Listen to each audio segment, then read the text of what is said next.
അതുപോലെ തന്നെ ഈ പൊങ്കാലയ്ക്ക് വരുന്ന ആളുകൾ യഥാർത്ഥത്തിൽ നമ്മുടെ ഒരു അതിഥികളാണ്. അവരുടെ നല്ല ആതിഥേയർ എന്ന രീതിയിലുള്ള എല്ലാ അർത്ഥത്തിലുള്ള കടപ്പാടുകളും പൂർത്തീകരിക്കുന്നവരായിട്ട് മാറാൻ നമുക്ക് സാധ്യമാവണം. ഈ സന്ദേശം ഈ കാലത്ത് പറയുന്നതിന് പ്രത്യേകമായിട്ടുള്ള പ്രസക്തിയുണ്ട്. കാരണം ഇതൊക്കെ സാധാരണ നമ്മൾ ചെയ്തു വന്നുകൊണ്ടിരുന്ന ഓരോ കാര്യങ്ങളായിരുന്നു.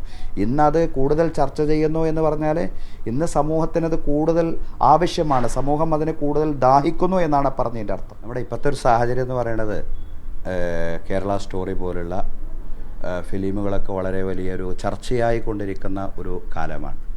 അതായത് കേരളത്തിൽ വല്ലാത്തൊരു ധ്രുവീകരണത്തിൻ്റേതായിട്ടുള്ള അന്തരീക്ഷമുണ്ട് എന്ന രീതിയിലുള്ള തെറ്റായൊരു പ്രചരണം വ്യാപിപ്പിക്കാൻ വേണ്ടിയിട്ടുള്ള ശ്രമങ്ങൾ നടത്തുമ്പോൾ യഥാർത്ഥത്തിൽ നമ്മളൊന്നാണ്. നമ്മുടെ രാജ്യം ഐക്യത്തോടു കൂടി സാഹോദര്യത്തോടു കൂടി തന്നെയാണ് എന്നും മുന്നോട്ട് പോയിട്ടുള്ളത്, ഇന്നും അങ്ങനെ തന്നെയാണ് മുന്നോട്ട് പോകുന്നത് എന്നുള്ള ഒരു യാഥാർത്ഥ്യം സമൂഹത്തെ നമ്മൾ ബോധ്യപ്പെടുത്തണം. ജാതിഭേദ മതദ്വേഷം ഏതുമില്ലാതെ സർവരും സോദരത്വേന വാഴുന്ന മാതൃകാസ്ഥാനമാണിത്. ശ്രീനാരായണ ഗുരു അങ്ങനെയാണല്ലോ നമ്മുടെ നാടിനെ ദീർഘദർശനം ചെയ്തിട്ടുള്ളത്.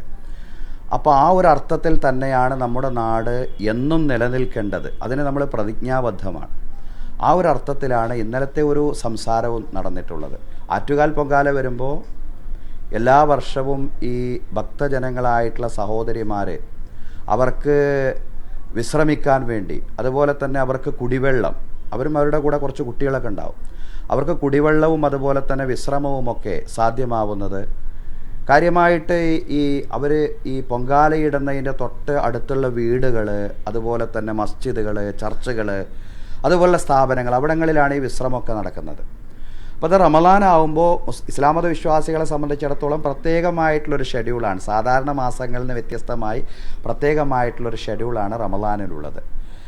എന്ന് വെച്ച് അവർക്ക് ലഭിച്ചിരുന്ന ഒരു സൗകര്യവും മുടങ്ങിപ്പോകുന്ന സാഹചര്യം ഉണ്ടാവാൻ പാടില്ല എന്നാണ് നമ്മൾ ഇന്നലത്തെ നമ്മുടെ സംസാരത്തിൽ പറഞ്ഞത്. കഴിഞ്ഞ വർഷവും ഇതുപോലെയാണ്, റമളാനിലായിരുന്നു പൊങ്കാല നടന്നത്. പക്ഷേ അതൊക്കെ വളരെ ഭംഗിയായിട്ട് എല്ലാ അർത്ഥത്തിലും സൗകര്യപ്പെടുത്താൻ കഴിഞ്ഞ വർഷം സാധ്യമായിരുന്നു എന്നുള്ളതാണ്. അപ്പോൾ വിശ്വാസികളെ സംബന്ധിച്ച് നോമ്പാണ്, പകൽവേളകളിൽ നോമ്പാണ്. അപ്പോൾ നോമ്പാവുമ്പോൾ അവർ വെള്ളം കുടിക്കുന്നില്ല, ഭക്ഷണം കഴിക്കുന്നില്ല എന്ന് വെച്ച് സഹോദര സമുദായാംഗങ്ങളാണല്ലോ വരുന്നത്. അവർക്ക് കുടിവെള്ളം ലഭ്യമാക്കേണ്ടതുണ്ട്. അതുപോലെ തന്നെ അവർക്ക് ഈ മസ്ജിദുകളുടെ ഈ കമ്മ്യൂണിറ്റി ഹാളുകൾ അവർക്ക് വിശ്രമത്തിനായിട്ട് സൗകര്യം ചെയ്യുക, അതുപോലെയുള്ള സൗകര്യങ്ങളൊക്കെ അവർക്ക് ചെയ്തു കൊടുക്കണം. അതുപോലെ തന്നെ ഈ ടോയ്ലറ്റുകൾ, അത് വളരെ അത്യാവശ്യമുള്ള കാര്യമാണ്. ടോയ്ലറ്റുകൾ സൗകര്യം ചെയ്തു കൊടുക്കുക, ഇതൊക്കെ സൗകര്യം ചെയ്തു കൊടുക്കണം. കാരണം ഇത് നമ്മൾ എന്നും ചെയ്തു പോകുന്ന കാര്യങ്ങളാണ്. റമളാനിൽ ഇത് മുടങ്ങാൻ പാടില്ല. കാരണം റമളാൻ എന്ന് പറയുന്നത് മറ്റുള്ളവരോടുള്ള സഹാനുഭൂതിയും ആ ഒരു പരസ്പര സ്നേഹവും കാരുണ്യവും ഒക്കെ കൂടുതൽ പങ്കുവെക്കേണ്ടുന്ന കാലമാണ്. ജാതിമത വ്യത്യാസങ്ങൾക്ക് അതീതമായിട്ടുള്ള സൗഹൃദം ഏറ്റവും അധികം ശക്തിപ്പെടുത്തേണ്ടുന്ന കാലമാണ് റമളാൻ കാലം എന്ന് പറയുന്നത്.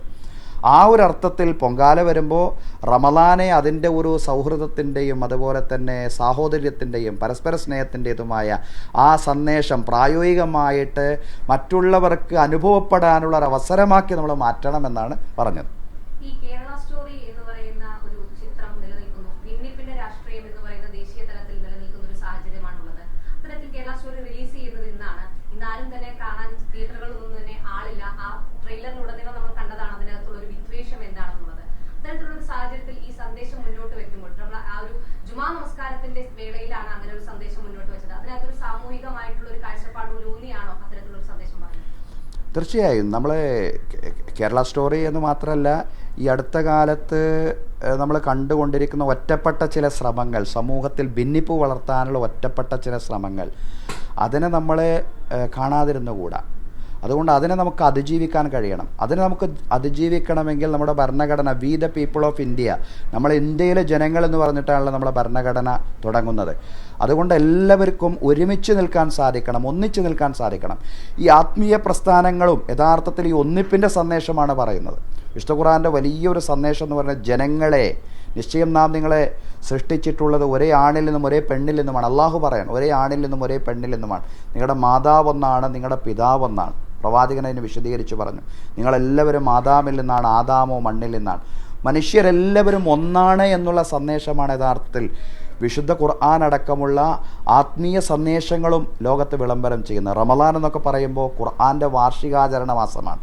അതുകൊണ്ട് ഈ മാനവികത ഏറ്റവും അധികം വിളംബരം ചെയ്യാൻ വേണ്ടിയിട്ട് റമളാൻ്റെ ഈ സന്ദർഭത്തെ, അത് ആറ്റുകാൽ പൊങ്കാലയുടെ പശ്ചാത്തലത്തിലാണെങ്കിലും ഈ സന്ദർഭത്തെ നമ്മൾ നന്നായി പ്രയോജനപ്പെടുത്തണം.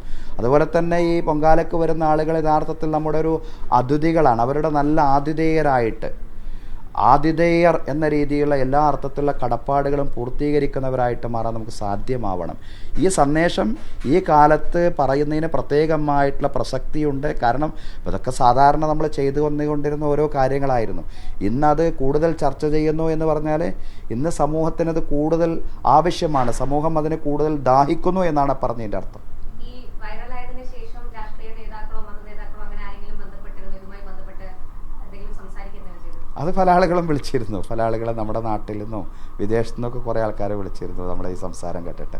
എല്ലാവരും പോസിറ്റീവായിട്ടാണ് സംസാരിച്ചിട്ടുള്ളത്.